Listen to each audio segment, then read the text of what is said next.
Good evening, ladies and gentlemen. Welcome to the Irish Cultural Centre, and introductions first. First of all, I'd like to introduce myself. My name is Ivan Gibbons. I'm a founder and trustee, one of the trustees of TTT. I'm also a member of the Directors Board here at Hammersmith Irish Cultural Centre. And I'd like to welcome you to the Troubles, Tragedy and Trauma latest presentation, Conflict and Trauma. Now, before I introduce our guests tonight, I would like to thank, obviously, the Irish Cultural Centre, William and his team, and of course Jerry for setting everything up, the Department of Foreign Affairs Reconciliation Fund, and the Irish Embassy in London. And if I could just stand to one side so I don't block everybody. Our chair tonight is Anne McCarty, who worked at The Guardian from 1974 to 1996, covering politics, education, social affairs and travel. And from 1977 to 1980, she was the paper's Ireland correspondent. And from 1980 to 1992, she worked in the news desks, latterly as night news editor, and in 1994 became editor of the education section, and continues to write on Irish affairs for The Guardian. And to my left is Peter Finn, who was born in Omagh and was brought up in the 70s and 80s in County Fermanagh. He moved to London and worked in teaching and the therapeutic community movement for many years. Having trained as a group analyst and psychoanalytic psychotherapist in the early 2000s, Peter has developed professional expertise in trauma, recovery and reconciliation through work in a wide variety of settings, including the NHS and within the Irish community in London. More recently, Peter has worked with young asylum seekers to the UK who have experienced trauma and political violence. Peter has professional interests in trauma recovery, racism, the social unconscious, and understanding the social determinants of illness and well-being. Peter's looking forward to contributing to the core aims of TTT and building a community of concern around the themes of reconciliation, reparation, recovery, and healing for all parts of our shared community of concern. And finally, on my right, Senator Tom Clonan is a security analyst, author, and retired Irish Army captain. He served in South Lebanon and Bosnia. He carried out groundbreaking research on the role of female personnel in the Irish Defence Forces. He's been a security analyst for the Irish Times and for the online Irish news platform, thejournal.ie. He campaigns on behalf of children and young people in Ireland with disabilities and the effect of funding cuts on their services. And Tom was recently elected to Seanad Éireann earlier this year, and congratulations for that. Thanks very much. Okay. Completely unexpectedly. And finally, those of you with longish memories will hopefully remember Tom as one of our guest speakers at the very first TTT conference, which took place here in Hammersmith in 2016. And that's me finished, and I'm going to hand over to Anne, who's going to chair tonight's session. Right. Thank you.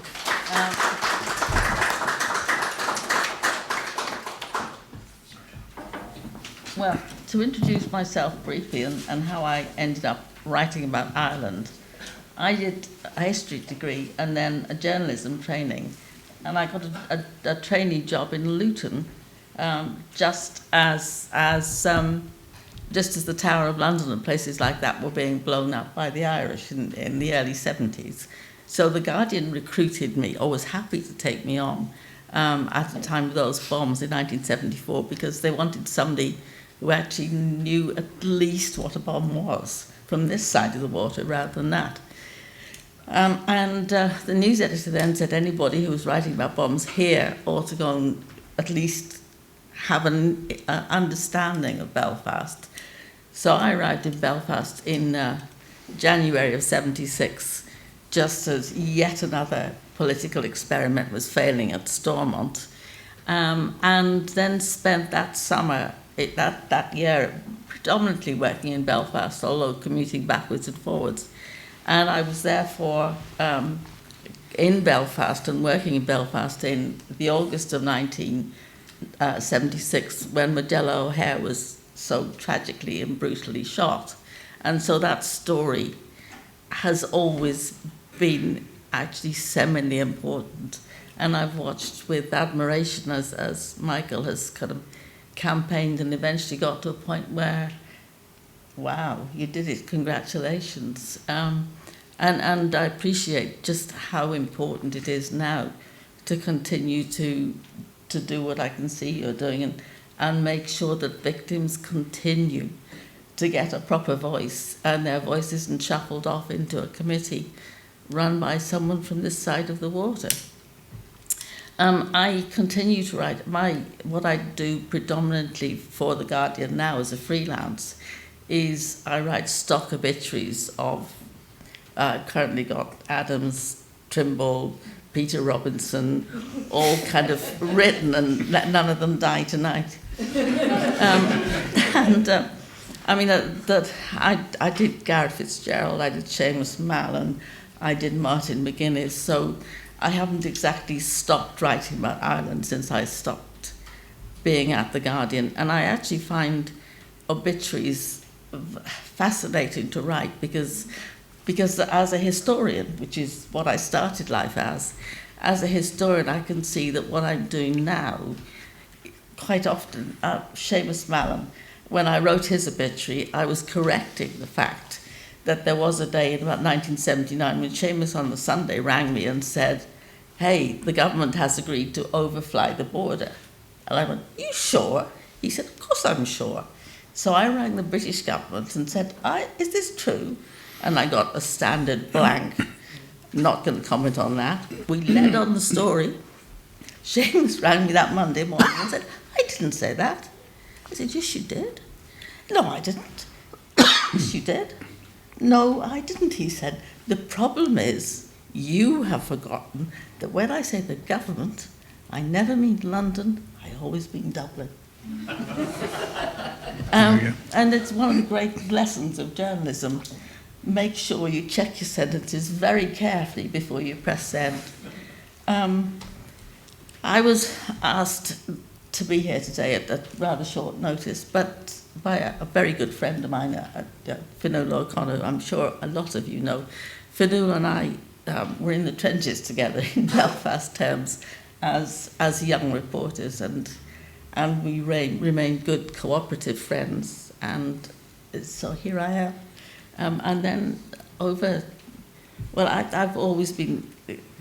There was a time actually. I was also a founder trustee of an organisation called Why Me, which was about bringing victim and perpetrator together, run by a very interesting pair of men. One, Peter Wolfe, who had been a burglar who'd broken into a house, smart house in Islington, and the banker who lived there, who was called Will Riley, was upstairs, said, "What are you doing here?" Wolfe picked up a Le Creuset pan, it was Islington, whopped Will over the head. The pair of them ended up in the street. Peter ended up in prison, and they eventually met at a peace and reconciliation. They came to see me one day when they were trying to look for a third trustee, and I said, absolutely not, no way. They said, but don't you want peace and reconciliation? I said, well, I was on a train that was blown up once, and I had a peace and reconciliation meeting. It was very interesting. It was 1978, and I went into the Sinn Féin office a week later, and Gerry Adams said, are you all right? I said, what do you mean I'm all right?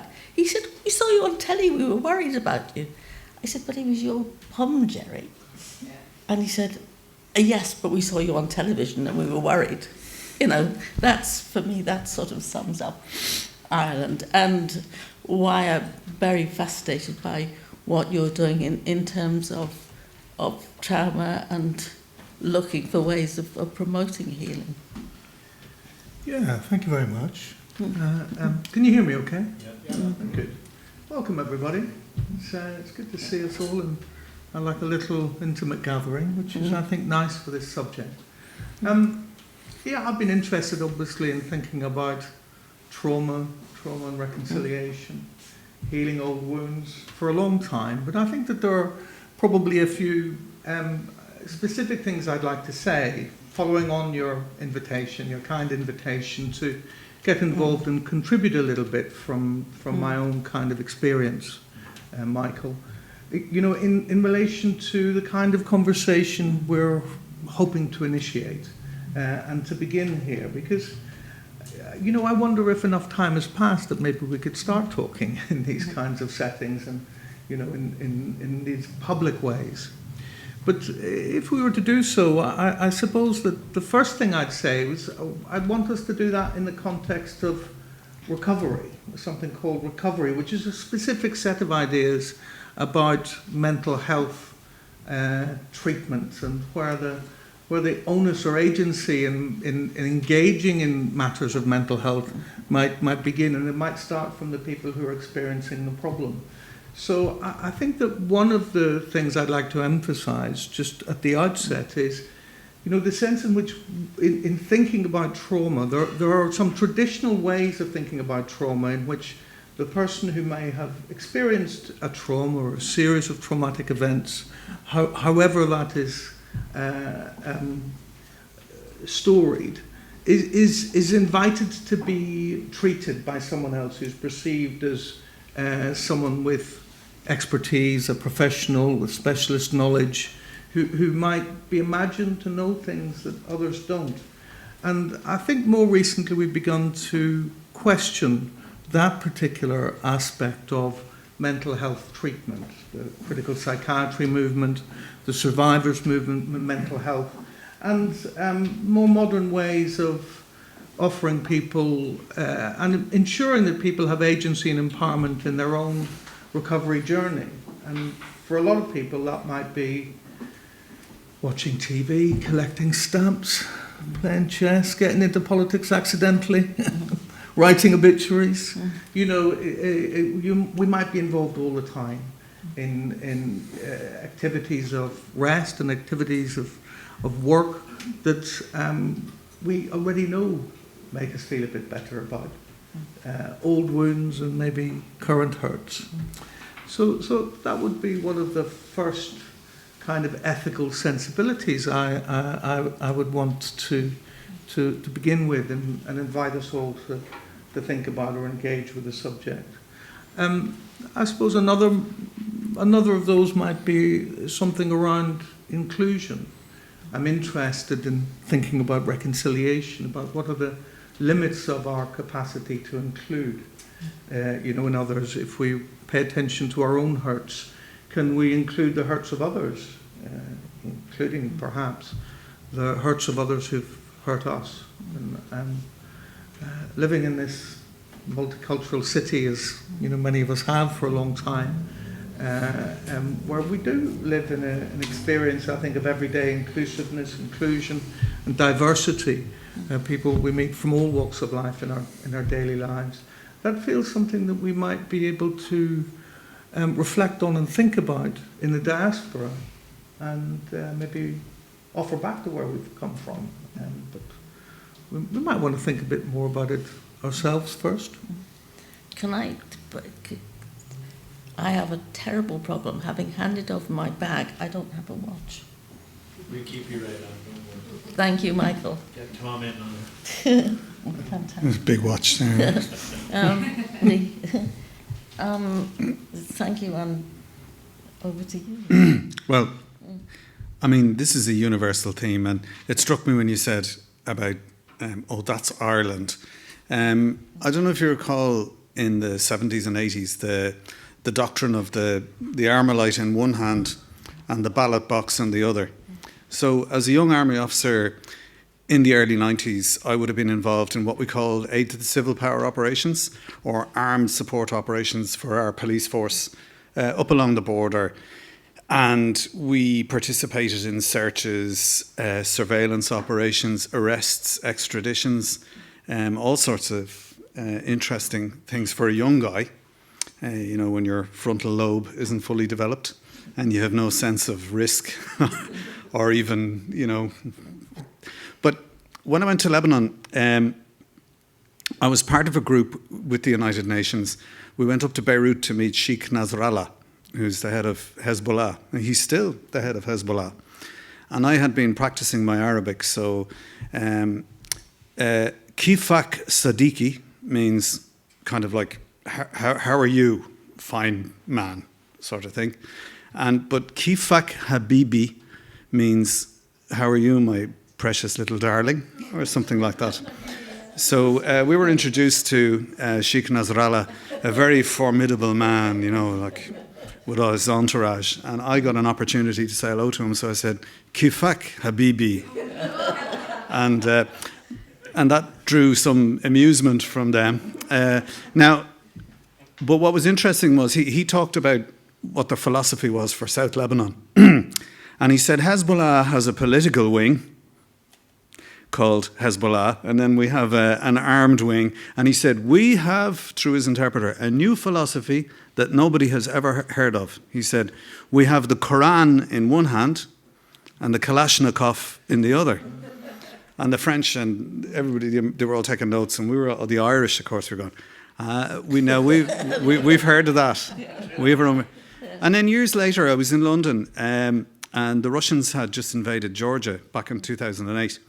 And I met people from the Russian embassy to try and get some information from the Irish Times. And we went out for the night for a meal and then some drinks. And I got absolutely nothing from them that could be written down. But they told me that they had a philosophy of, they called it Libra Maskirovska, the deception plan in the one hand and the missile system in the other. And I was saying, I've heard this before. And they kept repeating a phrase in Russian to me, which was "Protoznenie sledujcie," which I believe means wait till you see what happens next, which I thought was kind of scary one. But I suppose in my experience of conflict in Ireland, in the Middle East, and elsewhere, so I've travelled as a journalist to different conflict zones, to Syria, to Iraq and elsewhere. We're all the same. There's absolutely no difference. I don't think any group of people, any ethnic group or religious group, or nobody has a greater propensity for violence than others. You just put people in the wrong set of circumstances, put them into the pressure cooker, and violence will out. And I suppose I as a young guy, very keen to join the army, and for all sorts of stupid reasons, I ended up getting traumatized. And at the time, I didn't even realize it.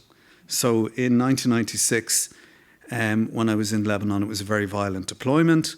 The Israelis came in to retaliate against attacks on border towns, little places like Kiryat Shimona by Hezbollah. And they carried out a punitive operation against the people of South Lebanon called Operation Grapes of Wrath. And they massacred hundreds and hundreds of men, women and children in our area of operations.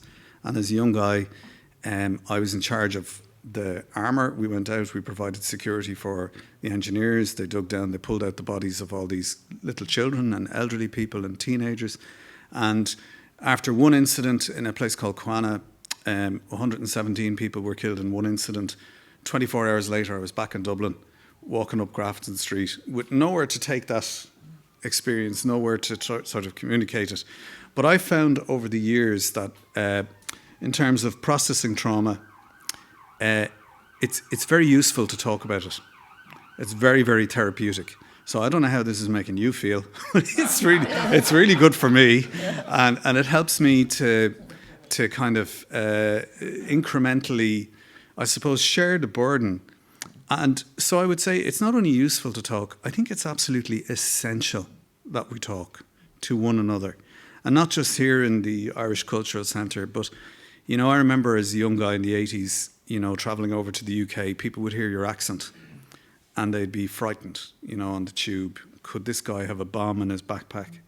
And I feel really sorry for young Muslim boys and girls who are now the object of the same hostile scrutiny. So I think it's absolutely essential that we talk. And I can't finish now without mentioning the proposed legislation in the House of Commons to curb that discussion is an act of collective self-harm. It doesn't help anybody. And I know, Adam, who I met earlier, I know that you're going to take steps to try and challenge that. But we all need to talk, no matter what our backgrounds are, to share that collective experience in order that we, I suppose, try to reduce the accelerated risks of harm, going forward for our children and for our grandchildren. Yeah. To pick up briefly on the Armalite and the Clonan, I was actually in Belfast at that time writing about it, remember it well. But to come to the business about drama, when I was on a train that was bombed and a woman was killed right beside me, I wrote about it straight away. My husband was teaching over here, so I rang his school and said, tell him I'm all right. Came back to London that night because I couldn't, I was a bit shaken. Saw myself on telly and the newspaper rang me up and said, you've changed your hairstyle from our stock pictures. But I'd actually been...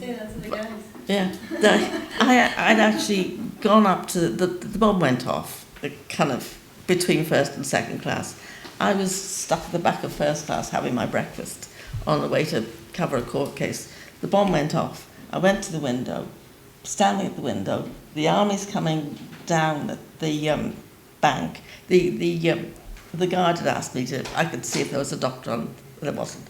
And the second bomb went off through the lavatory window, and I'm standing here, and it goes off there. And it blew out to the side because the first one had made a hole in the side of the train. I wrote about it. I came home, about 3 months later, I was going backwards and forwards. I said to my husband, when the second bomb went off, and he said, what second bomb? And it had taken me 3 months, even though I'd written it, to actually say it. And it's very much about how we process trauma. And we have, absolutely we need to talk about it, we have coping mechanisms that sometimes the professionals trample on by trying to get people to process it all too quickly. Yeah, I think I think that can be true, actually. But it kind of helps me a little bit in two ways. I think. I suppose the first thing that people will know about trauma is that one is, you're numbed by a traumatic experience of these particular kinds, and dissociated. So it can take a long time to come back into yourself from an event like that. And, in some ways 3 months might be a short time. Yes. But we also are talking about a whole variety of experience. People are probably most familiar with, the idea of trauma arising from a single event, of a very shocking kind.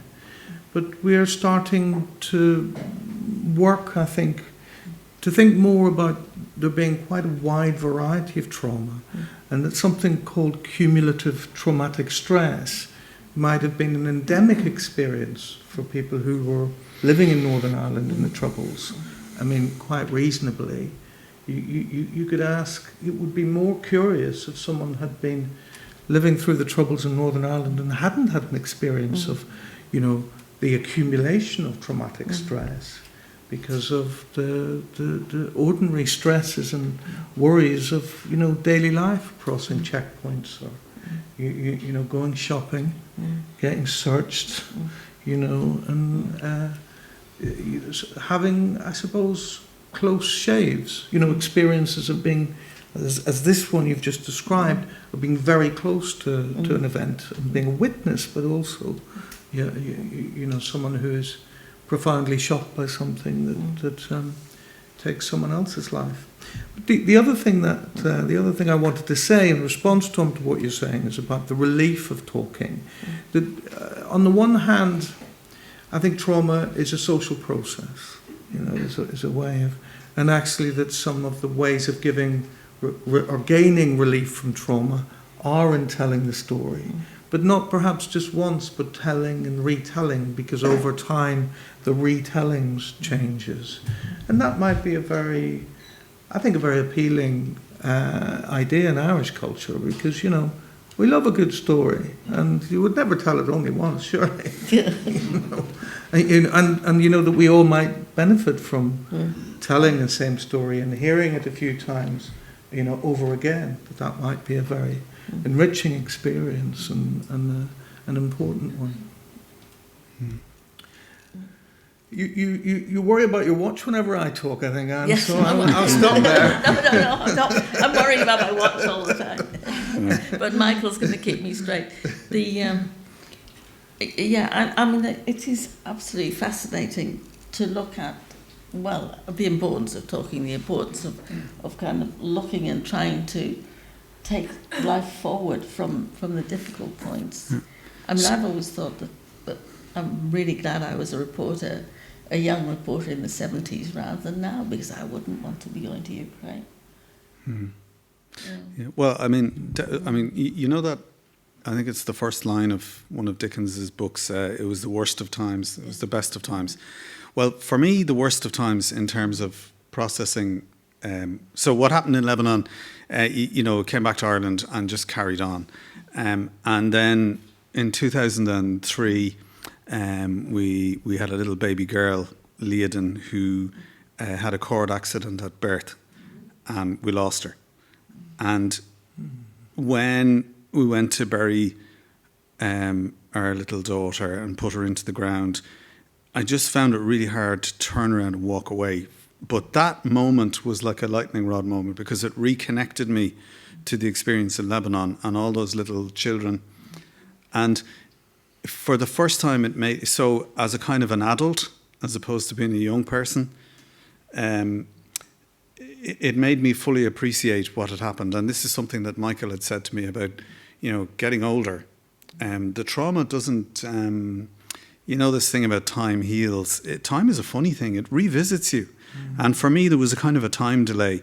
But the best of times, so the worst of times was all of that trauma. So my mum died at the same time as we lost our daughter, and one of my sisters died. She was 42, she had breast cancer. And then one of my sons at the same time was also diagnosed as having a very rare neuromuscular disease, Pelizaeus-Merzbacher disease. And so all of that came at once. And I've been saying that no matter who you are, life comes knocking on your door at some stage. And it's like that law of physics. Every action has an equal and opposite reaction. It finds expression in some way. You cannot just be the strong and silent type, male or female, and absorb all of that. It finds expression. But so the worst of times. At that moment, when I came back from Lebanon, I did a PhD while I was in the army on the experiences of my female colleagues. And unfortunately, as part of that research process, I discovered that there were shockingly high levels of sexual abuse, sexual assault and rape in the Irish Armed Forces. As part of that research, I interviewed a cohort of 60 women, 60 of my colleagues, and 59 out of the 60 reported some form of sexual harassment, sexual assault, up to and including rape. When my research was published, my military family carried out an act of reprisal upon me. So when I retired as a captain, I was staff officer for the Chief of Staff. I'd served overseas in that very, you know, kinetic operational environment. And everybody, you know, so I was a valued, popular person. I would like to think I was popular. But when my findings were published, they carried out an act of collective reprisal against me. It was alleged that I had fabricated the research, falsified the findings. It was alleged that I had breached the Official Secrets Act, which is a criminal offence. And I was told that a file was being prepared for the Director of Public Prosecutions, that I would be tried and, if found guilty, imprisoned.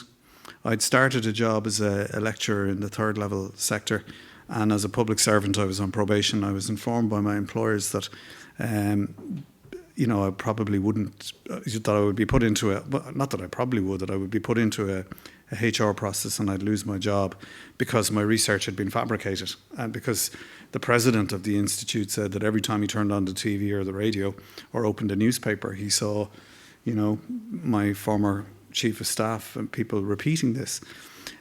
So I found that to be cast out from your family And that's such an intimate network. These are the people I trained with, the people I served overseas with. We had each other's back, and we had that shared experience. And so I was cast out from that. Now, there was an independent government inquiry which, at my behest, investigated the research. And in 2003, it reported, and thankfully I was fully vindicated. And more importantly, the initial steps to bring an end to the systematic violence against women within the Irish Armed Forces, that commenced. But so I was saying earlier, you know, to be able to talk and share your experience and tap into that community was so important. But the acts of reprisal against me, which is it's a term that I'm now familiar with. It's called whistleblower reprisal. It's very, very common. That almost functions to existentially destroy your identity as an army officer, as an ethical researcher, as a citizen. And that reprisal was at its height when we lost our little girl. So that was the worst of times. So I can't overemphasize how important it is to talk. And the truth is so important in order for us all to recover, Michael, and to move forward. But to share the learning. It's all about talking and communicating. Bizarrely, the best of times happened. There's a dance theatre company based in Ireland, but its principals are two twins, Megan and Jessica Kennedy. They're from Pittsburgh. And they came to Ireland, and they have a very, very successful dance theatre company in Ireland called Junk Ensemble. And they read my book, Blood, Sweat and Tears, which discussed was an account of what happened in Lebanon. And they wanted to explore it through movement and dance. And I met them, and we had this really great connection. And then I went to a workshop with a whole pile of professional dancers, and then they asked me to participate in. No, I have never danced in my life. And next minute, I found myself starring in this award-winning dance theatre production. And we toured Ireland. It was called Soldier Still. And we toured Ireland. And I just found it extraordinary that they, as choreographers and artists, through the medium of dance and movement, we did this thing, and it really explored. So they talked to me about the trauma of losing a child, of experiencing all this. And they I don't even know how to describe it. Step by step, they built up a series of choreographed movements, and the dancers all engaged with that. And I found it like really, really therapeutic. So we toured Ireland. We were also in the Belfast International Arts Festival. We were supposed to go to Germany, and then COVID happened. I thought, if I'm dancing in a cabaret in Berlin, but so again, though, it's about exploring. It's not burying something or trying to suppress memory. It's taking it head on, confronting it, exploring it. And that's why I think this community of support is so important. And these conversations are vital to our ongoing, because, irrespective of what's happening here in London, in Ireland, we are looking at the twin barrels of a shared island very, very quickly. And I disagree with you, Michael. I think this is going to happen an awful lot more quickly than we expect. And we have to talk about it. We have to prepare for it. We have to plan for it. Because if we get it right, it could be a great success. But if we don't talk about it, if we don't prepare for it, we're going to shortchange our children and our grandchildren, and the East-West relationship with our friends here in London and throughout the rest of Britain. So it's all about the communication. It's all about the talking, whether it's through creative expression, through events like this, or in your professional realm, where you empower people and allow them to alleviate, you alleviate the symptoms of their suffering by facilitating those conversations. Well, I feel like I've been missing out on the dancing. We were happy to see you try. Perhaps you Could I just say, when I wasn't Maybe there, later on I've loosened up. during the rehearsals, when I wasn't there, the professional dancers had a traffic cone as me. That's all you need to know about my dancing. I mean, I suppose I'd kind of say quite an odd thing, because, you know, in my business, in supporting people to have to start talking when it's difficult, you know, one of the things that can be really helpful is to identify the obstacles to talking, you know, the resistances, and to help people think about that, because it's a very good starting point for supporting someone to get into a conversation.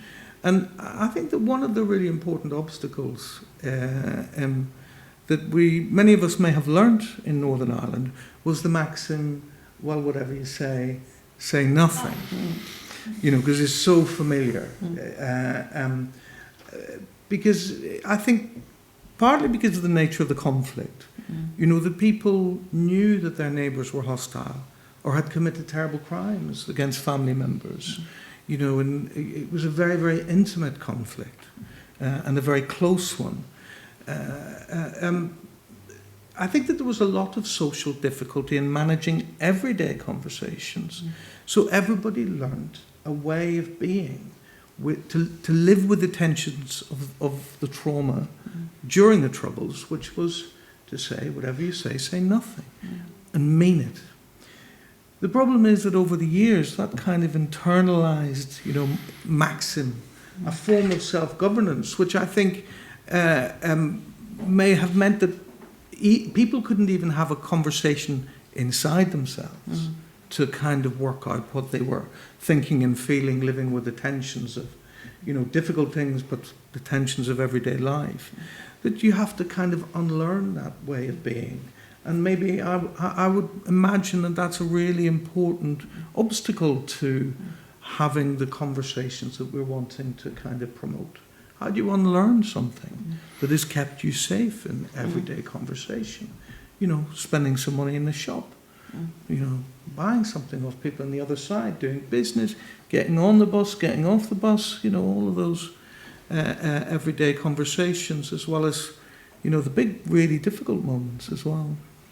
I see references every so often to the fact that there are people now, you know, people who were widowed, who were bereaved 30, 40 years ago, and who were told to say nothing, and now they explode with sadness, with the lack of ability up until now to potentially deal with the problem. Well, maybe there's an awful lot behind the dam as well, you know, that you live in conflict, wanting to have a conversation, and, you know, another part of you stopping yourself, and then when you start talking, it might, you know, come out at length and volume, perhaps, as well, you know, until you get into it a bit, and the flow abates, and you can start to think about what you're saying, which is what I'm trying to do right now. How often are you working over here in London? Do you predominantly? I do a mixture of different things, but I suppose that I've been very struck by some of my work with young asylum seekers, and partly because their backgrounds have been very varied. They've come from, you know, a wide variety of different countries. They've at a young age, you know, in adolescence, had to negotiate very long journeys that have been traumatizing in themselves. And then I think that they've arrived in this country, and, you know, the hostile environment is traumatizing as well. So the cumulative, you know, given what might have occurred in the countries in which they left, fleeing family violence and political violence and military violence, and have arrived on these shores, you know, even the last stage of the journey, you know, under enormous peril, in small boats across the channel, or, you know, in lorries. But listening to their stories really, you know, made me think very much about my own experiences growing up. And, you know, checkpoints and near misses, and those things. but it helped me to see them from a distance, which is, helpful. And it was very, very moving, actually, for me to listen to and watch their gathering courage to tell their stories, often for immigration proceedings as well, and the multiplicity of their symptoms, and the slow unloosening of those internal conflicts and tensions, to watch them kind of take up a space in civil society as a citizen, and begin to make a life for themselves. That you would feel, go on, good for you. That's humbling to be the person that sits across the table with a group or an individual, and you deserve your turn. Yeah. I listened to the wonderful Education Secretary, whose name I've completely forgotten. He's a Kurd. And he was talking a couple of days ago very movingly about arriving here as a 9-year-old with no English and being beaten up in the playground for being a Paki and having to explain that really he was from Iran, which wasn't Pakistan, but he was, he still ended up a Tory, and hopefully he'll come to his senses eventually. But it is extraordinary to watch somebody like that who has come from a terrible conflict without even knowing English. Sometimes truth is stranger than fiction. What, the ending up a Tory? Well, surely it's a paradox. At least we might make that observation. In terms of the current government's, long-standing immigration policies, it's hard to watch, to be honest. But I just say that sense of feeling humbled and gratified to be able to just listen. I remember listening in detail to the story of a young Hazara boy who had lived in a city in Quetta in Pakistan, where the Hazara community, largely from Afghanistan, has been under enormous military attack by religious extremists. And listening to his stories of being a child and being close to major bombings in which many people were killed, multiple gun attacks, and his experiences in detail, and then his journey through Iran, where he was recruited into a form of slave labor for a number of years, and then going from country to country with minimal resources, coming through, flying to multiple countries in Europe, seeking asylum, and finally staying in this country quite accidentally, building a life, and the help and support that he'd received accidentally along the way was, enormously important. So how old is he now? 23. And settled here in Midland? Settled here with citizenship, and I'm not sure the story has a happy ending specifically, but it's going better. That's a grace in the world, isn't it? Well, and to welcome Andy, who came over from East London to visit us and share his story with us. And I won't go into that because I don't know how much you're prepared to share. I'm an open book. Yeah. So Andy's brother, Anthony, or Tony, was murdered in Belfast was it 91 or 92? 91. In the home of his fiancée. And he was a young soldier with the parachute regiment. And Andy heard our interview on the radio during the week and just felt that connection and came over here. And I'm just very proud to meet you, Andy. And like I said, we're all in the same family. We all have the same experience. In terms of happy endings, though, in terms of the trauma, such as it is that I've experienced, I mean, one of the great things about either being a journalist in a hostile environment or being a soldier deployed to a hostile environment, you've got a return ticket. You know the day and the hour that you're going to fly out of there. But for those young people that you've met, who've come here in rubber dinghies, and like nobody puts a 13 or a 14-year-old into a rubber dinghy because they want to get a job in Starbucks.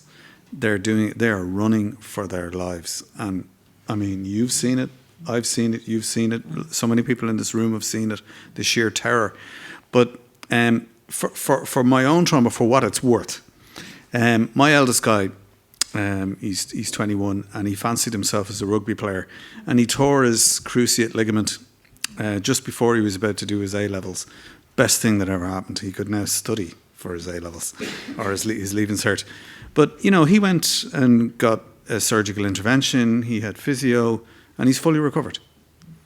Similarly for psychological injury, emotional injury, moral injury, ethical injury, it's people like you that provide those therapies, and I can't stress again how important that is. And it's a pity about the stigmatization of mental injury or mental health. I'm probably using all the politically incorrect terms, but at that low point for me, I was explaining earlier to you. Sorry that you're going to hear all this again, but how I knew I had a problem was all of that cumulative trauma. I was flying to Brussels. And I went down the bridge to get onto the plane. You know that bit where you step over onto the plane and the cabin crew look at your boarding? And I couldn't put my foot in the plane. And I realised, obviously now, that I was having a panic attack. And it was just the impact of everything else. And I thought, if I get in this plane, it's going to crash. And that became such an obstacle to just doing my work that I actually got advice on it. And I was told, because I was looking up stuff online about air safety, wings, what's the best airplane to fly on? And somebody observed to me, listen, it's nothing to do with the plane or the cockpit or the wings. It's, you need to get yourself sorted out. So I did go for some talking therapy. And actually, here's a great thing about the Troubles. Where do you get the best clinical psychologists from the 6 counties? Absolutely. So I went up to just north of Newry, and I had a number of sessions with a guy there. He was really, really skilled, and it was like drinking water. You know that song of "Been Through the Desert on a Horse with No Name." Like, I didn't have any vocabulary or anything to describe. I was a mess, and he really. In quite a few short sessions, turned everything around, and that's great. And you have to work on it. Like my son still has to do a few exercises with his leg. You got to work on it. You can't take it for granted. But there is, we are resilient. We're designed for adversity, and so it's not the end of the world.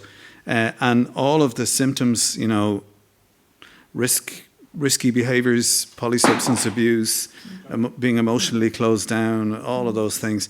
I mean, they're the inevitable organic consequences of exposure to chronic stress or trauma. But you can't deal with it. And just to finish on this, I'm amazed at people's different coping mechanisms. You mentioned the obituary you'd written for Gerry Adams. I'm sure he'd love. I know this has been recorded. If you just say it again, the obituary you've written for Gerry. Alan is not seeing it before Alan is back.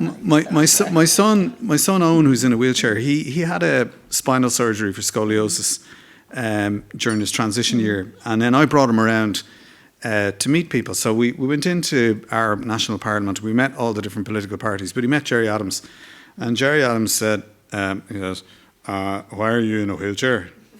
And Owen said, "Because I have a muscular disease." And he said, "I had spinal surgery." And Gerry Adams said, "I had spinal surgery too." And he says, and Owen says, "Well, why did you have spinal surgery?" He says, "I got shot." Right? And so Gerry Adams explained that I think it was about 1984. He was shot outside Belfast Crown Court in an ambush in an attempt to kill him. So Owen was doing history for his equivalent of the A levels or the Leaving Cert, and Gerry Adams agreed as part of his history project to do an interview on the day he got shot, and it was a really interesting interview because Owen asked him, like, really, he had 30 questions. Did you see the guy with the gun? Did you get a fright? Were you scared? Did the gun make a loud noise? What did it feel like getting shot? And Gerry Adams answered all of those questions, and there was a really interesting connection between the two. So after you publish the obituary, I'll publish that interview. Sorry, Gerry, I hope he's not listening. We didn't hear that bit, did he? Anyway, but the only time in that interview, it was really, really interesting. So they were in a Ford Cortina. Gerry Adams is sitting in the passenger seat, and Owen said, "Did you think you were going to die?" And Gerry Adams said, "No." Sorry about the accent. He says, "But I looked at the driver, and his head was covered in blood. And I thought he was dead. And if he stopped the car, then I was next. So I said to him, 'Drive!' And he said, despite having been shot in the head, this guy put the foot to the floor, and they went through some red lights. But the only time he became, I think that he showed any emotion during the interview was when he talked about having arrived at the hospital in the Ford Cortina miraculously. I think they made it to the Royal, which isn't that far away from Belfast Crown Court. He was immediately taken in for surgery, and they removed a number of bullets, one of which was very close to his spine. And then they put him into a recovery room. And he said, that's when I was frightened. Because he said, I was in there with 2 RUC men, and I was frightened. And the only time he showed anything like emotion or fear was when he said that when his wife and family came in, he said that they mistreated his family. And that for him was, I think that was, of everything that happened, that was the thing that he most found, traumatic for him.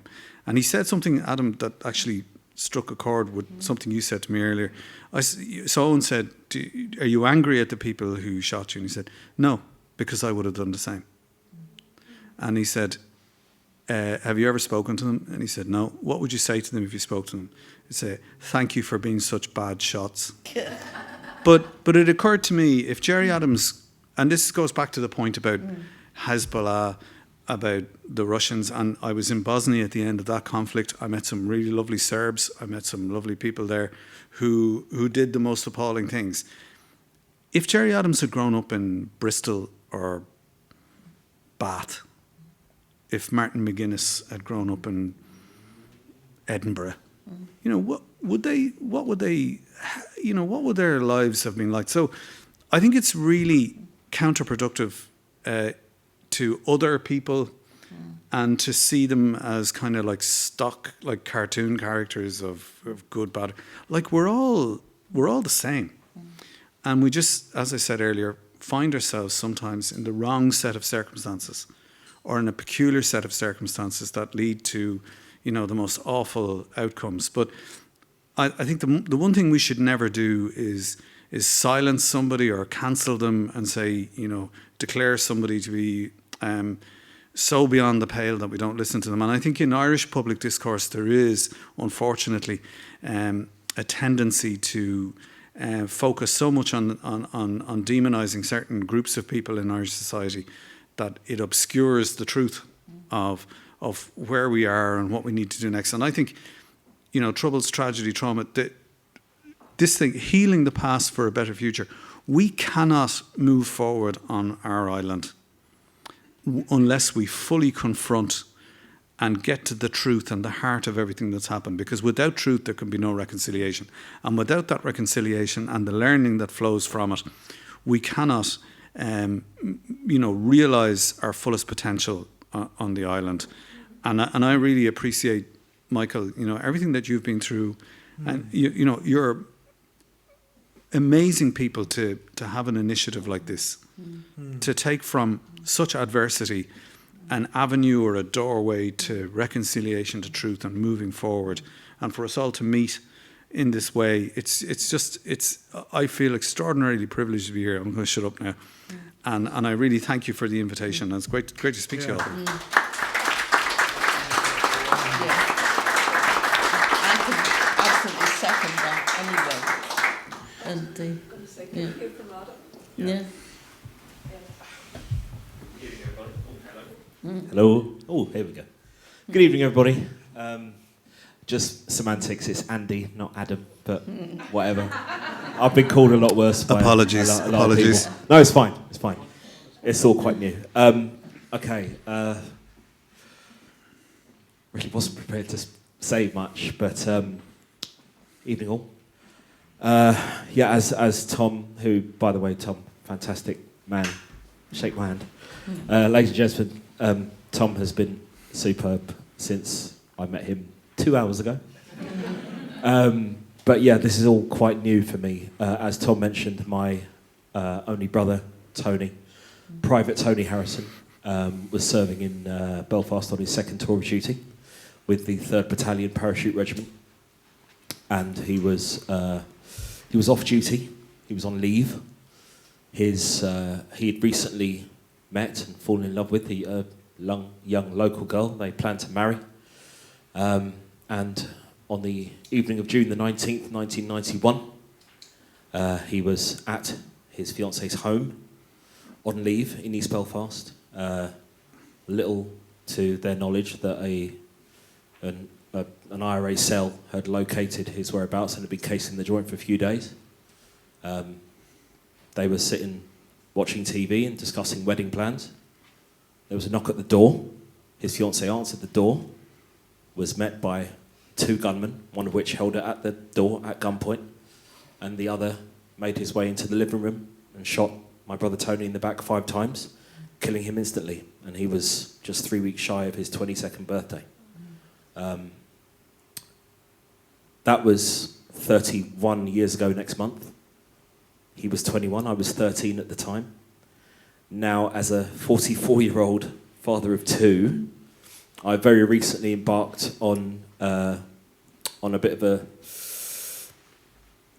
mission to kind of gain a better knowledge and understanding of what happened to my brother, and the inaction of the police and armed forces surrounding the investigation into his murder. And that's part of the reason that I was compelled to come here today. Troubles, tragedy, trauma. I've experienced all 3 of those things. And I've embarked on, really quite recently, it was only last year, the 30th anniversary, that kind of triggered piqued my interest and made me really want to drill down and find out exactly what had happened. And that's what's brought me here tonight. I hope it will be the beginning of an interesting relationship and friendship with the people in this room. And Absolutely. thank you. Like I said, I'd love to come back at some point and talk in more detail. These are kind of off the cuff remarks, so I'm not quite sure what else there is to say at this point. But I will be back, and you will be hearing from me. And like Tom said, the government is introducing a statute of limitations on, or plan to introduce in this Parliament, a statute of limitations on the crimes that were committed by both the British Armed Forces, and as a result, it would essentially, the bill they're introducing would overnight put an end to any inquiries, any kind of scrutiny, and any hope of justice for families who have received no truth and no justice for decades. People who were guilty of committing the most heinous, unimaginable crimes would be basically free to stroll off into the sunset. And that is not something I can abide by. As a member of a military family and as one of Tony's sole surviving relatives, I understand it from both sides of the coin. There are many civilian families who suffered from heinous acts committed by members of the armed forces that I know that had my brother been alive today, he would have not been happy to be associated with in any way, shape or form. And as a result, we are launching a campaign to launch a legal challenge against the government's legislation in the High Courts on the grounds that it may, or it would most probably be unlawful and in clear contravention of one of the most basic human rights available to us, and that is the right to truth and justice.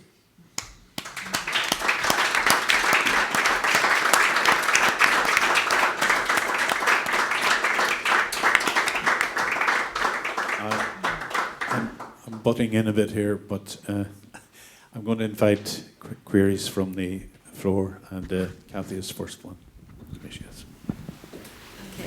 Okay. My name's Kathy, and I agree with what you're saying about the talking. And I have been through the three T's. I would like to see social isolation added to that list.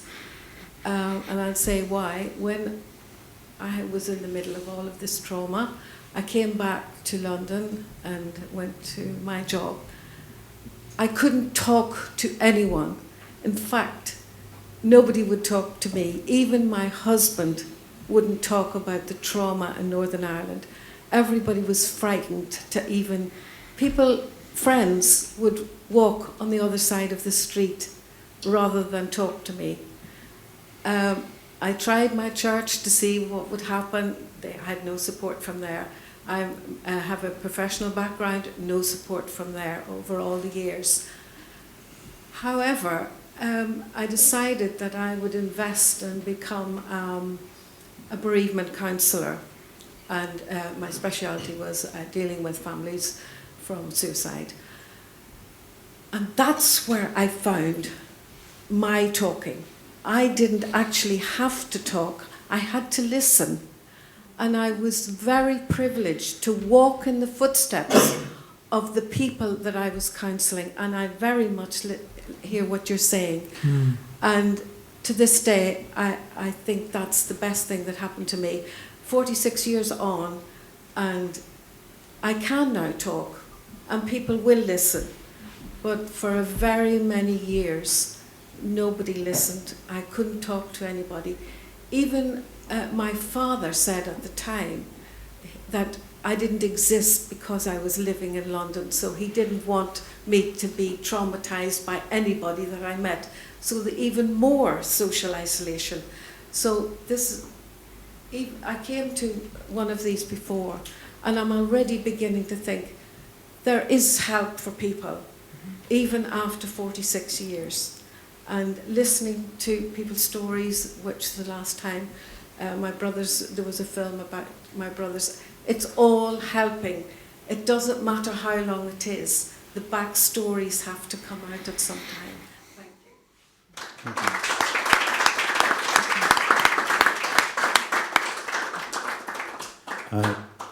Just to brief you a bit on Kathy's story, her brothers were the Reevy brothers, who were shot in their home in 1976. Thank you for that contribution, Kathy. Difficult it is. Have we got any other contributors? Anyone want to ask a question of the panel?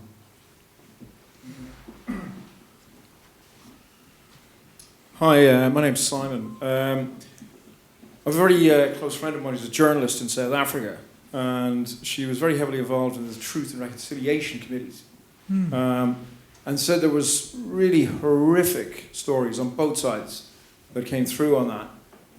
And is it time potentially because you're talking about talking and getting this stuff out and releasing it, is this something that we should be looking at? And that's really to ask you guys the question. Well, I think there's a really interesting thing about the South African Truth and Reconciliation work. I mean, first of all, to say that Desmond Tutu was quite traumatised by having to listen to the terrible details of what had happened to the deceased relatives, people who'd been tortured and killed by security forces or other actors in that stage. So it's not a kind of a simple thing in terms of, the people who might be doing that work would need to be looked after and have a network to distribute that distress to, because there's a danger in listening to trauma that you yourself become isolated. So we have to look after the people who are looking after the people who are telling the stories, I think would be one thing. But I do think that the legislation that's been passed, which is, I think, partisan legislation, or rather the legislation that's proposed, in which you began with that in a way, Tom, is unhelpful, because it's not an evenly balanced piece of work that's appeared out of a collaborative effort where all parties have been engaged and involved, but rather it's I think it's a solo initiative, and it's unlikely to result in the kind of evenly balanced process that will not cure all wounds, but will actually take society further down the road of recovery, and at least give recognition for these terrible, shocking losses that people have suffered, and create a space, a social space, within a judicial process where there is an accounting, and actually people can take responsibility, because I do think that's very important. That we understand our own capacity to hurt others in sins of omission as well as sins of commission, and that we take responsibility for our own parts, because victims and bystanders have been participants, perhaps have been engaged in all kinds of wishes for revenge or experiences of terrible victimhood and suffering. And I think that a common accounting is part of a social process that is really, really important to heal a collective social trauma that has damaged all sides. As conflicts do when they get out of hand, they damage everybody. Especially all the participants or the main actors. So yes, and there's a tremendous book by Angie Cron, the title of which now escapes me in the moment that I need to reach for it. Specifically about an account of the South African Truth and Reconciliation Committee, and it's both horrifying and moving. It's a tremendous piece of journalism. So I recommend it. Maybe we post a bibliography on the website, Michael, and I can recollect that book title in good time. Okay. Any other contributors in this area? John? Yes. Thanks, Michael. I'm humbled by what I've heard. I'm from Northern Ireland. I didn't grow up there. I grew up in Montreal. I came to the North when I was 14, having been born there. Mixed family, mixed marriage as we call it in the North. Dad Protestant, Mum Catholic. I don't know really why you're passing this to me, Michael. I'm more impressed and humbled by Andy having the guts to be here. Here. Almost anything I can say.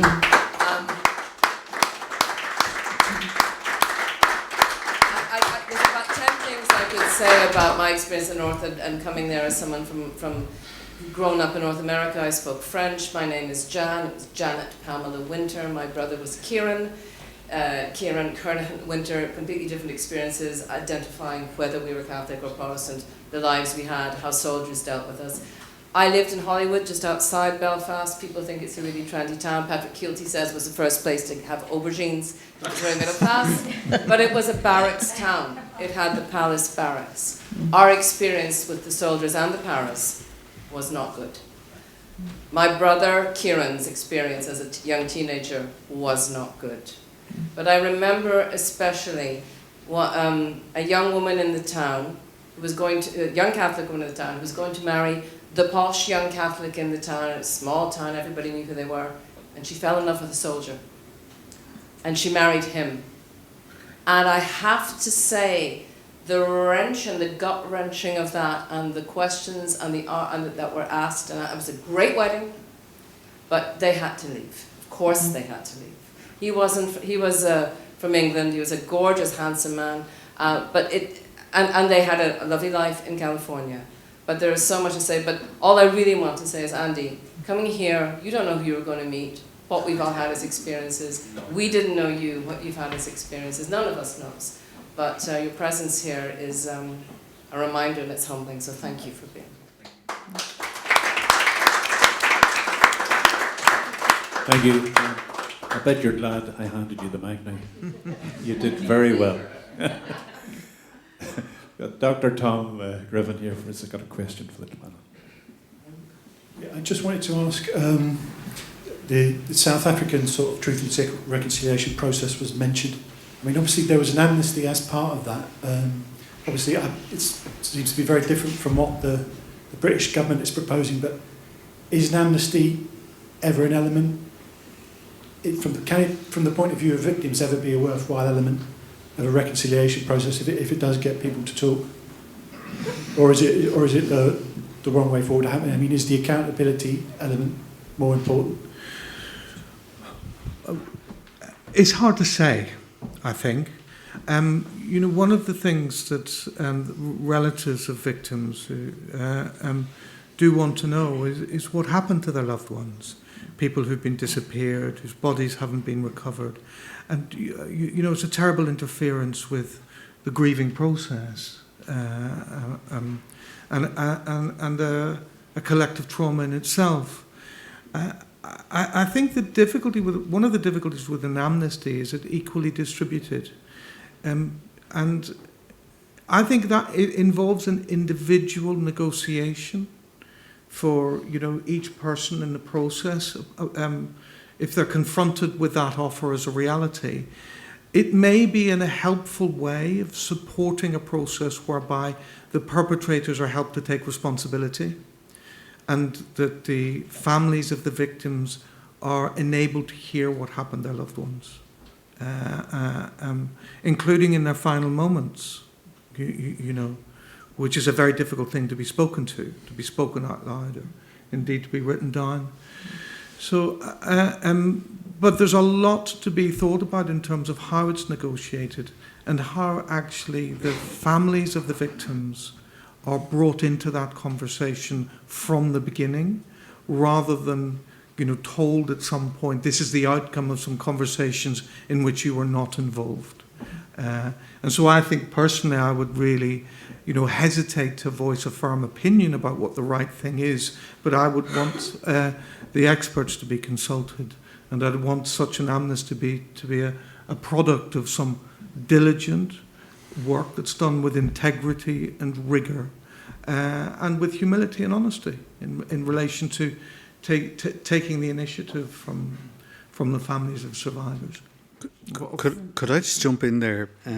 After the War of Independence and the Civil War, there was a collective effort to collect testimonies of what had happened, and they were, I'm not 100% sure, but they're in the National Archives and the military archives.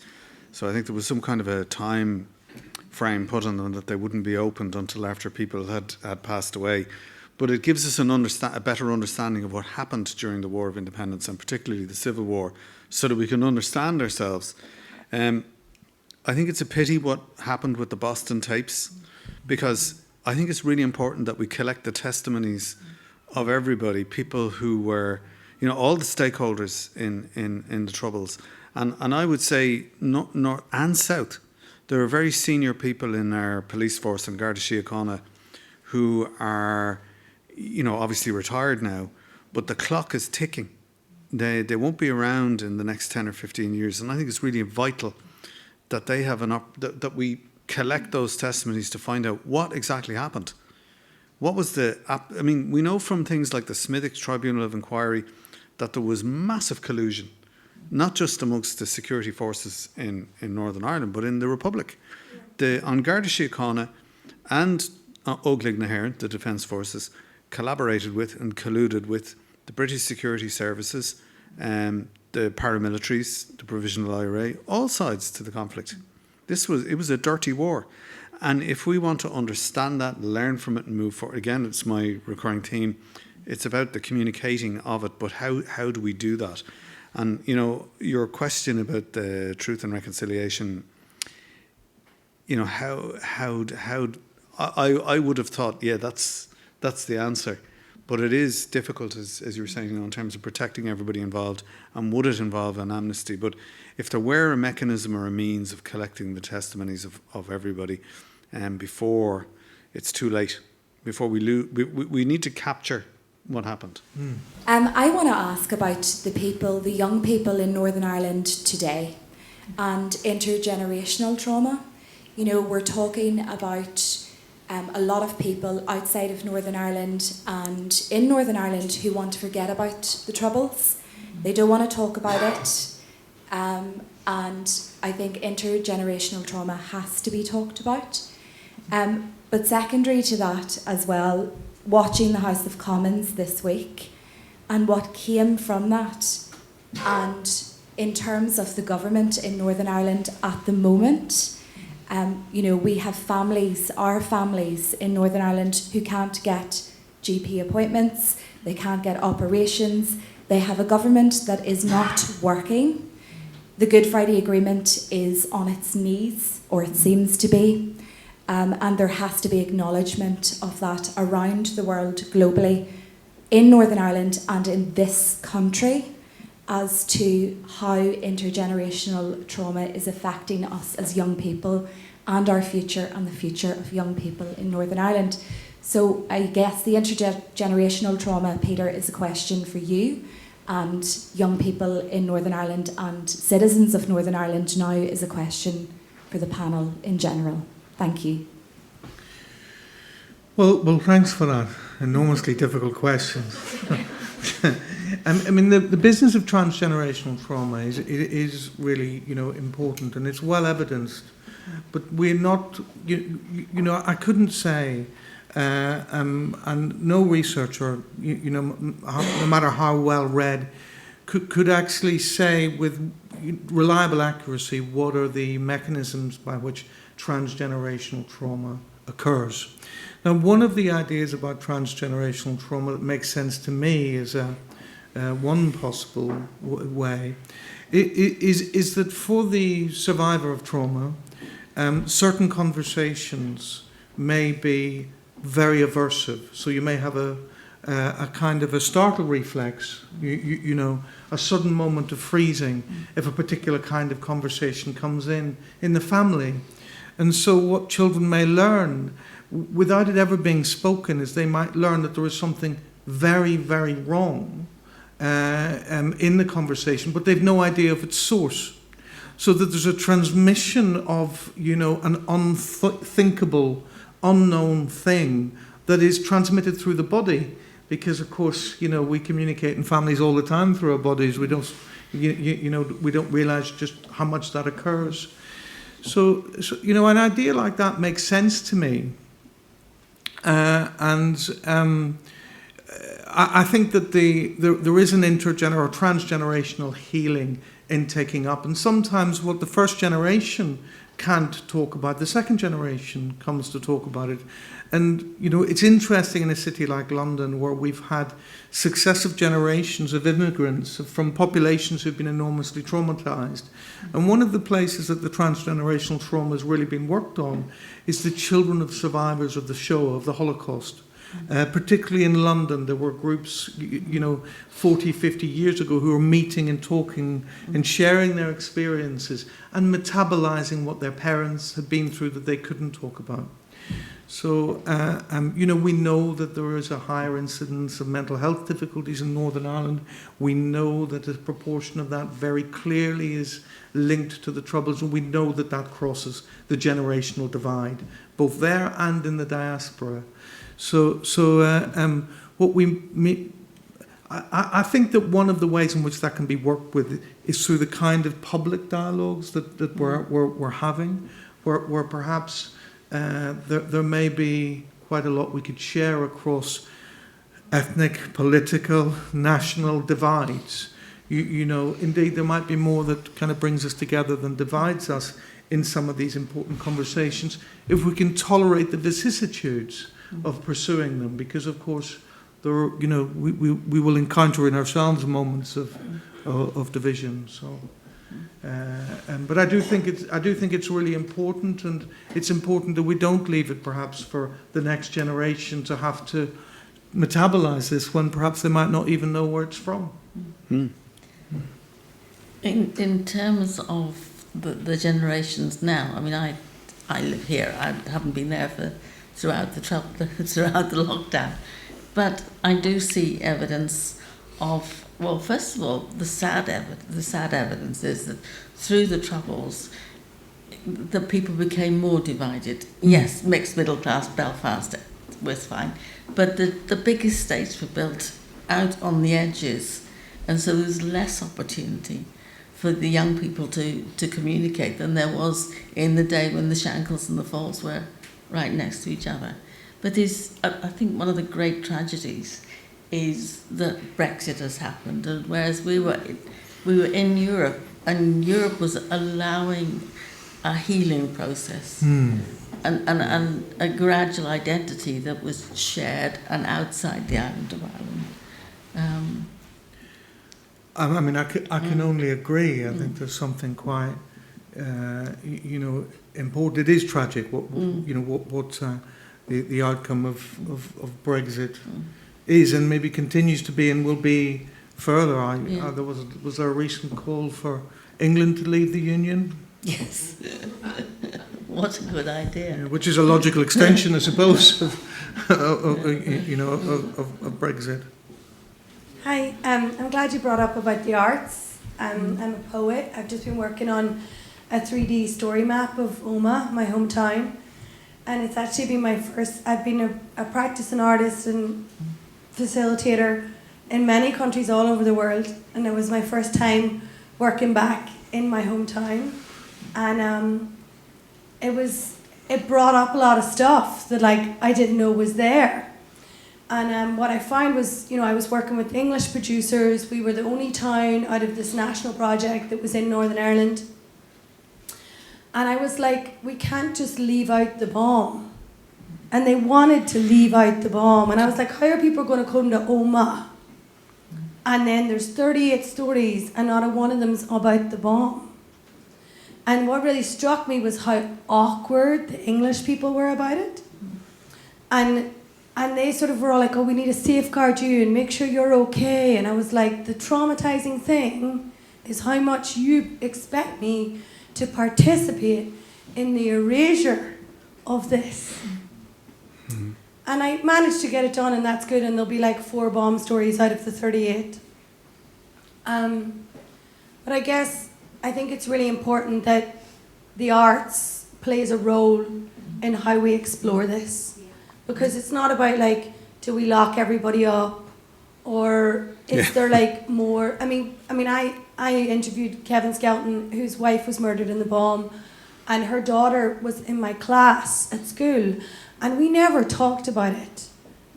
I remember going back to school at 13, and I don't remember assembly. I don't remember anyone discussing what's it like to be 13 and you're walking around your school corridor and somebody's blind, But Kevin Skelton was like, all this money is just going into the pockets of barristers. Even there was a guy over recently, and he died in the middle of the case when he was, one of the soldiers or whatever. So the thing is, it's we can't just keep going on, let's have another court case. Let's give more money to barristers. I'm living back in Northern Ireland now. I got flown over by the Story Trails people. The people are paying me for this 3D story map. That's why I'm here. And I was like, well, what traumatizes me now, being 2022 in the northwest of Ireland, is that we don't have a good road. Is that the army barracks is lying empty 17 years, and £1 million every year goes to G4S to keep those beautiful army barracks empty, when they could be used for some sort of cultural activity. We could get all these artists who are priced out of Hackney to come live for free in St. Lucia Barracks in Omagh, instead of looking at that big empty property, 44 empty houses. But the army just hightailed it out of there with no thought of what was going to happen, and I just see my area in the northwest being continually depopulated, and I don't have an MP to talk to about it. I don't have any recourse to democracy, and I feel like that's why I'm here, because I feel like the diaspora has always played a really important role. And when you're in somewhere like Omagh and you feel so far away from the centres of power and so forgotten by Dublin and Belfast, I want to find ways that we can, and London, them too. And then I want to find ways to make sure that our voices are heard here, because Orla Begley, Sinn Féin MP, she's not here. So that's why I don't get a voice in this part of the world, and why we don't have democracy in West Tyrone.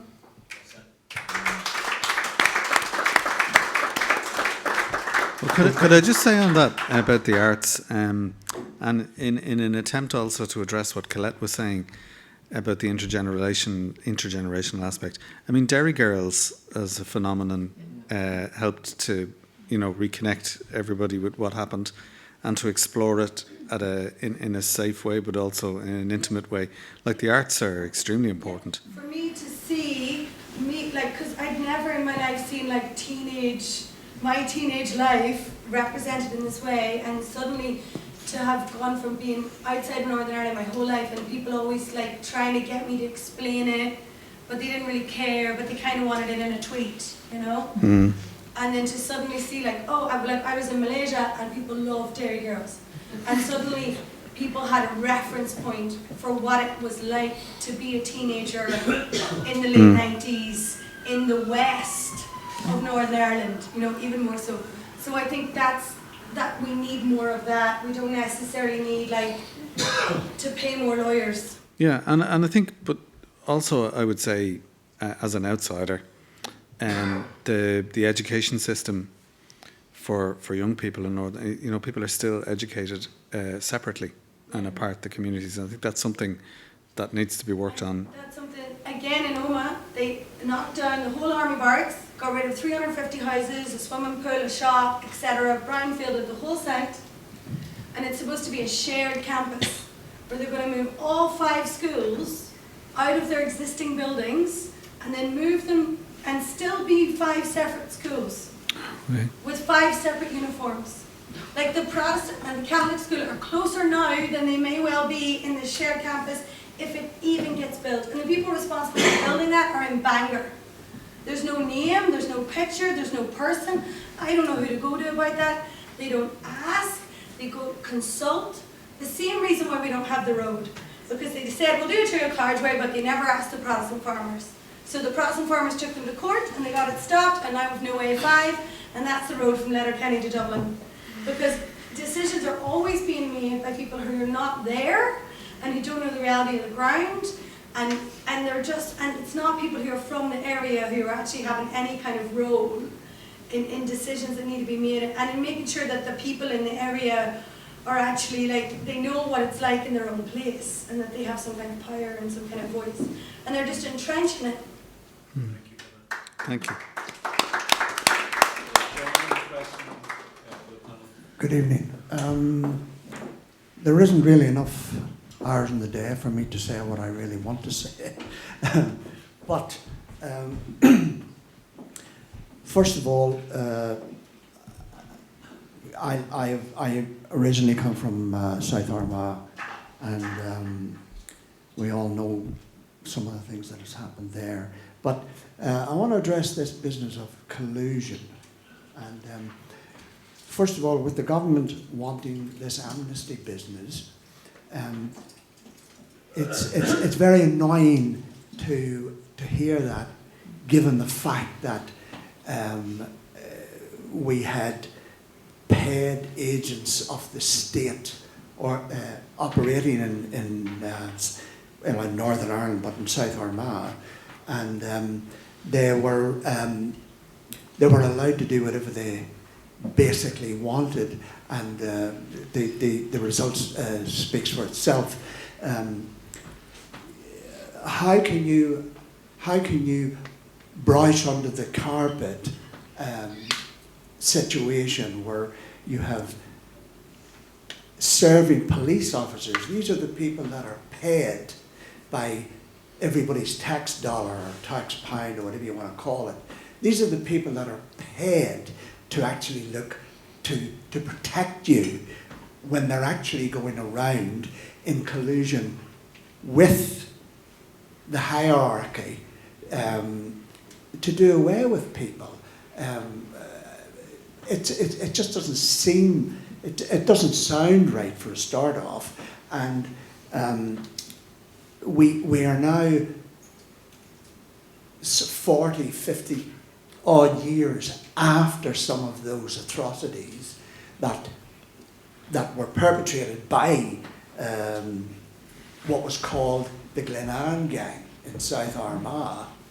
And you had people that are, you can actually go online today and there is people who were in that particular gang who pulled triggers and murdered people. How many of them have ever been brought to justice? We know, I'm not talking out of turn here, because it's a known fact, it's in history, some of these people that have actually murdered some very good friends of mine for a start off. And maybe if they would have been quite happy to murder me as well, I'm sure, and other people. But it's a disgrace that we have 45 to 50 years later, and still the British government has done nothing about that, and they are now hoping to brush all that under the carpet. And to me, governments, not only the British government, but American, you name them, the world over, governments are corrupt. There's people in government who are not necessarily corrupt, but corruption is there, and governments will always have the guys in the grey suits, the spooks or whatever you want to call them, who will want to paint the best picture possible, given the fact that, governments are governments. But I'm speaking from my own experience, my own point of view. A lot of my friends have died at the hands of these people at home. And it's a disgrace that the British government wants now to brush all that under the carpet. I could never, ever, ever support that. I think John's question was about collusion and the effects of it at ground level. Tom, do you have a response to that? Well, I mean, look, we know that it happened, and there are so many books that have been written, and as you are pointing out, by people who are living here, and as you know, in relocation programs. I think one of the most, I don't know the answer to the question.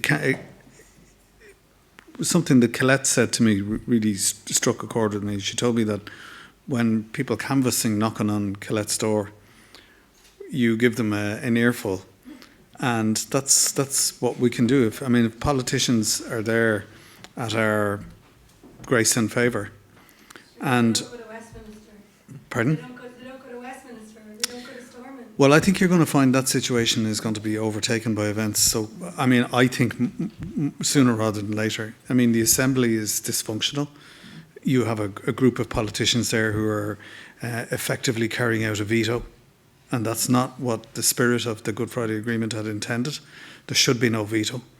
But you know, events are going to move on. Events, like I think we're on the moment of huge seismic change, and part of the depredation that you describe in the northwest, and which you can extend into Donegal and what they call BMW, the border Midlands and West, is because of this artificial entity that was created, and we are the product of colonisation, and it's these are the post-colonial reverberations. But the reason why you had collusion was because it was a sectarian police force. Their purpose was to persecute nationalists and Catholics, End of. That's what it was. But I suppose for me, as a person who grew up in Dublin and who was in the Defence Forces and Óglaigh na hÉireann, was the extent to which our forces colluded with that and collaborated with that and extended it and tolerated it for political expediency. It's very interesting to hear, the word colonialism, because it's a really important one. I was thinking of the word segregation. Racial segregation that we're hearing about is being planned, currently, and it's, but the particular question about state collusion, in serious crimes, it's a stain on humanity, and as part of the peace process, it needs to be addressed, as part of a negotiated settlement. And we can probably see that here in running a form of citizens' assembly, that we would need to include these crimes in the mutual accounting that might be done on many different sides. But I think one of the difficulties, I was interested in the word erasure. One of the difficulties is the sense in which sometimes that history is insidious. That the ways in which historical stories of history, of colonialism are told renders some things invisible. I've always been interested in the reason why some colonial crimes, or many colonial crimes, appear to be soluble across salt water in this country. That there might be a deep awareness in the places, we think about the Mau Mau in Kenya, or, successive colonial conflicts, the horrific violence of the colonizers, which was then attributed to the colonized. Fanon writes about that. And these kind of discourses perhaps could help us if we were able to include them in the debate. But we all, I think, need to sharpen our insights, our observance, and our capacity to observe and understand these things, and also to witness these traits in ourselves. Our propensity, the human propensity to notice the crimes of others, but to neglect our own, real, or imagined. That's lovely, Peter. Thank you for that. I'm conscious that we're overstepping the mark time-wise here, so I'd like you to be generous with your applause for our panel. Paul, Anne, Peter.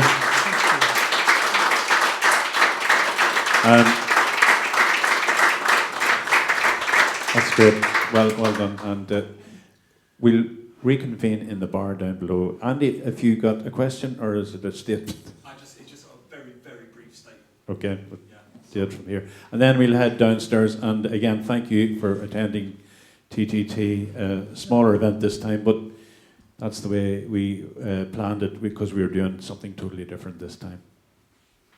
Thank you so much. I just wanted to very, very briefly just colour that. Sorry, sir, I don't know your name. John. Hi, John. I just wanted to very, very briefly illustrate and colour John's statements about state collusion with you. As I mentioned, my brother was killed in 1991 by 2 IRA gunmen. The man who drove them away from the scene of the crime, literally drove them away from scrutiny. As we live and breathe, sitting in this room in this very moment, he is somewhere in the UK living in witness protection at our expense as taxpayers. Remember that when you hear about the legislation that's being brought forward. Remember that fact. Thank you so much. The thank yous have been done already by our good friend Ivan here, and we're grateful for Ivan coming out again tonight. He was here last night, so we're really working him hard at the minute. So, a member of our TTT panel, and thank you so much for coming again tonight, and to you, Hilda. And we'll convene downstairs. Peter Powerhounds is here too, overseeing everything. Grateful thanks to the centre again for accommodating us, and we appreciate that. And we'll be back again in the near future. Take care. Clonan, Anne, Peter, thank you. Thank you.